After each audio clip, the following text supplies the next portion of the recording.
ॐ तव कथामृतं तप्तजीवनं कविभिडीरितं कल्मषापहं श्रवणमंगलं श्रीमदाततं भुवि गृह्णन्ति ये भूरिदा जनाः। श्री रामकृष्ण ज्ञान मार्ग और भक्ति मार्ग का समन्वय कर रहे हैं। अपूर्व कथा अर्थात ज्ञान मार्ग अपनाते हुए वेदांतवादीगण जहाँ पर पहुँचते हैं, भक्तगण न केवल वहाँ पर पहुँचते हैं और अधिक भी कुछ अनुभूतियाँ होती है। इसलिए श्री रामकृष्ण ने कहा था भक्ति सार।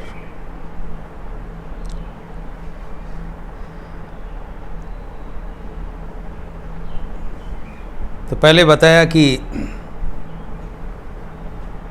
जो 3 अवस्थाएं होती हैं जीवों का,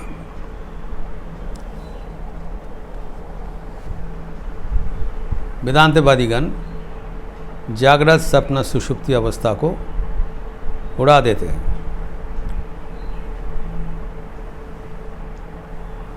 लेकिन पहले कहा है कि अवतार आदि शंकराचार्य, चैतन्य देव आदि ज्ञान प्राप्ति के उपरांत भक्त कामी विद्या कामी रख दिया था।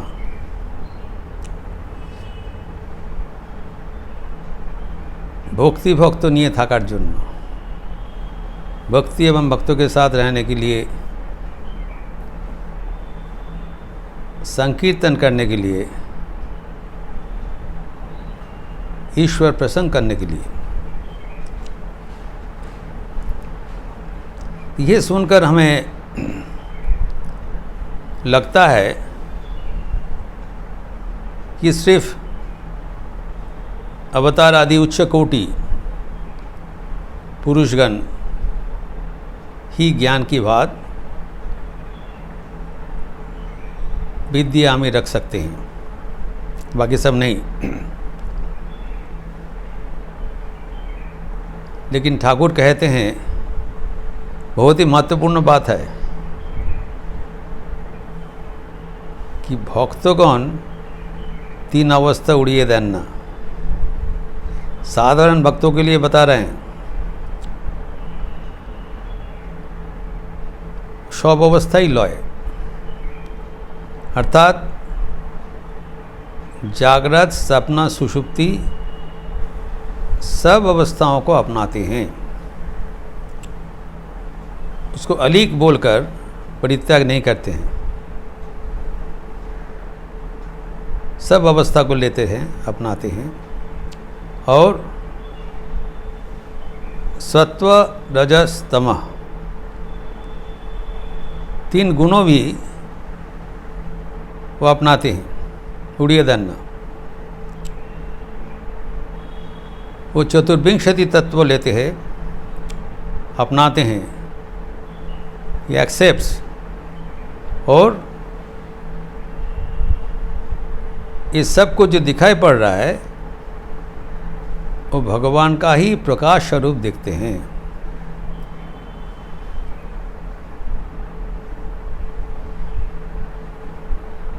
तो one process is through negation, another through acceptance। और वो ये भी देखते हैं यो भगवान साकार रूप धारण करके अवतीर्ण होते हैं, न केवल निराकार, साकार रूप धारण करते हैं।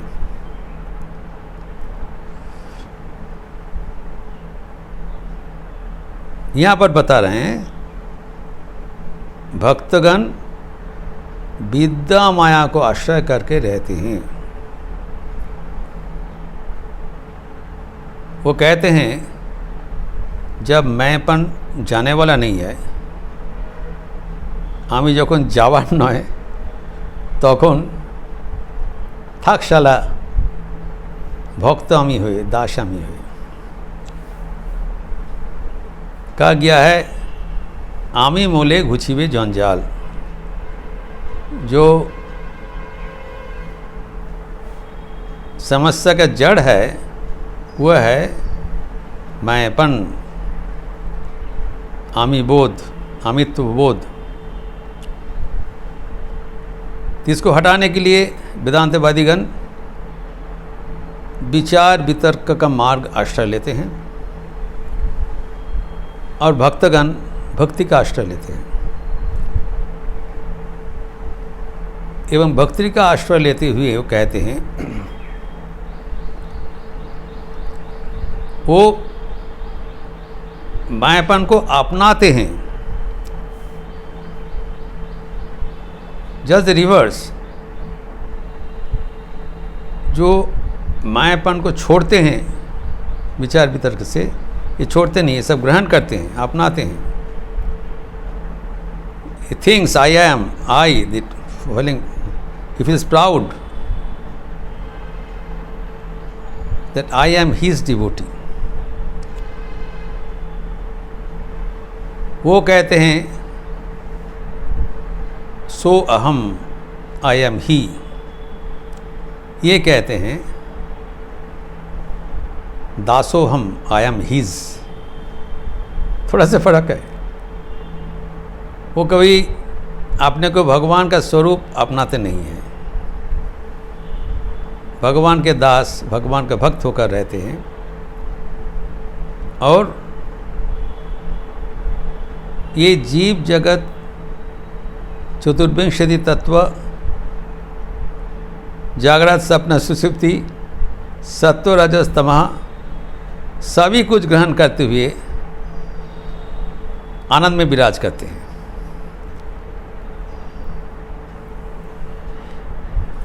फिर ठाकुर कहते हैं भक्तोगण को भी कभी कभी एकाकार अनुभूति होता है।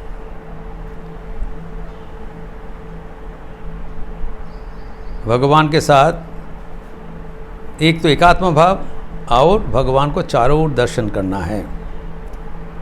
जब एकाकार भाव होता है तो वो क्या देखते हैं, तिनी सब हयेछेन, golden statement of Shri Ramakrishna, वही सब कुछ हुए हैं। कहते हैं जैसे मोम का बगीचा है, मोम का बगीचा में सब कुछ मोम का बना हुआ है, उसमें वेरिएशन है, वैरायटी है, लेकिन भीतर में सब कुछ मोम ही है। वैक्स म्यूज़ियम, वैक्स म्यूज़ियम में दिखा जाता है कि सब कुछ वैक्स से ही बना हुआ है, नाना प्रकार का चित्र है, लेकिन एसेंस एवरीथिंग इज वैक्स। तो सबके भीतर वो वैरायटी दर्शन करते हैं, उसको उड़ा नहीं देते हैं। He sees unity in variety, ये मोक्षम बात है। सबके भीतर ही वही एक ही भगवान को दर्शन करते हैं। ये विशिष्ट द्वैत भाव है, अद्वैत है लेकिन विशिष्ट है, क्वालिफाइड मोनिज्म। ठाकुर के परम भक्त देवेंद्रनाथ मजूमदार एक संगीत में प्रस्तुत किया है यही भाव,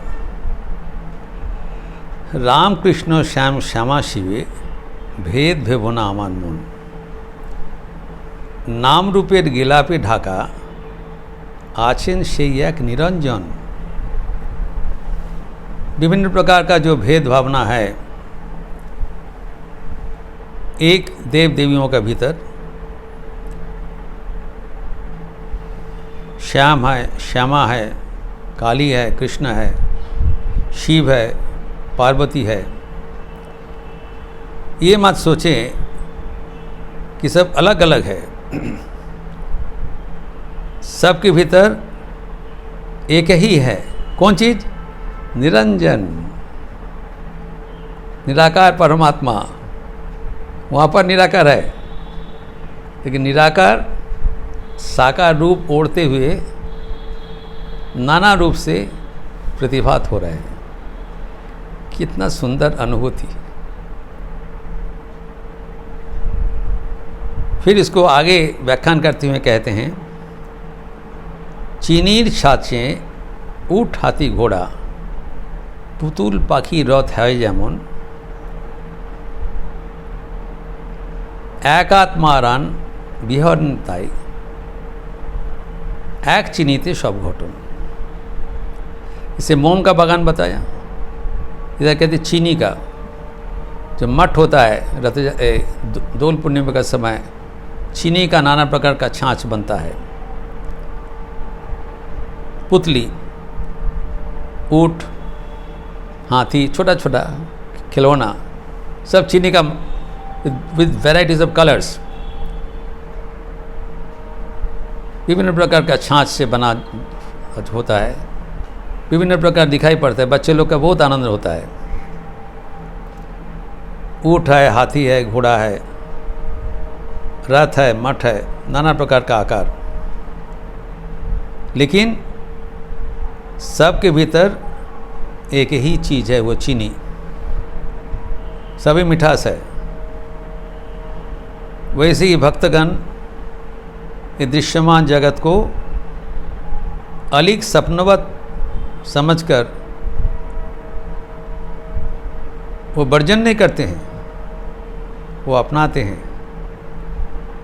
लेकिन सबके भीतर ही एक ही भगवान का दिव्य स्पर्श अनुभव करते हैं। उनके लिए एक इतिवाचक जीवन है,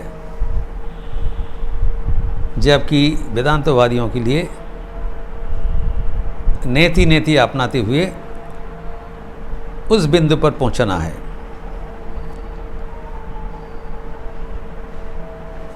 फिर यह बात ठाकुर कहते हैं सच है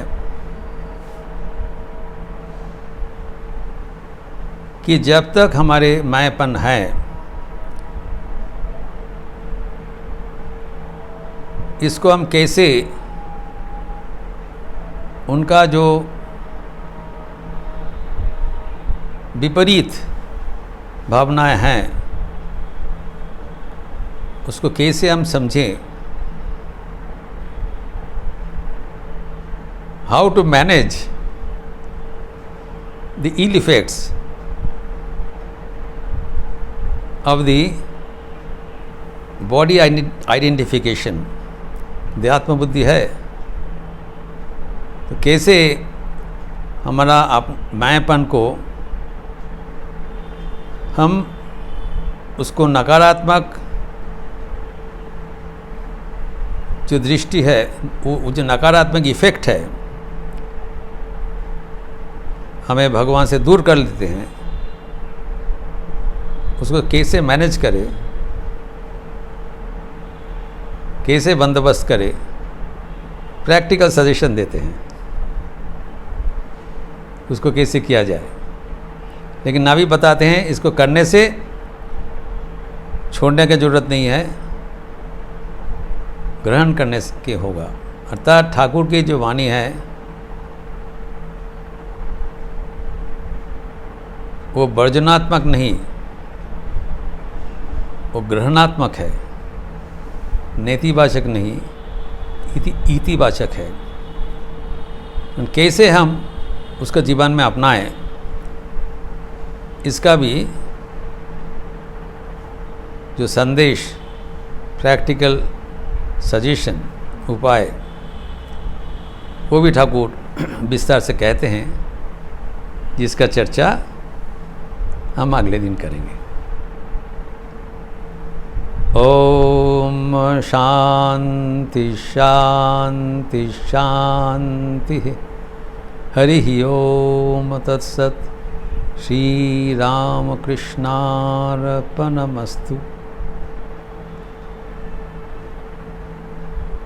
श्री श्री जगन्नाथ देव की स्नान यात्रा के उपलक्ष्य में सबको बधाई।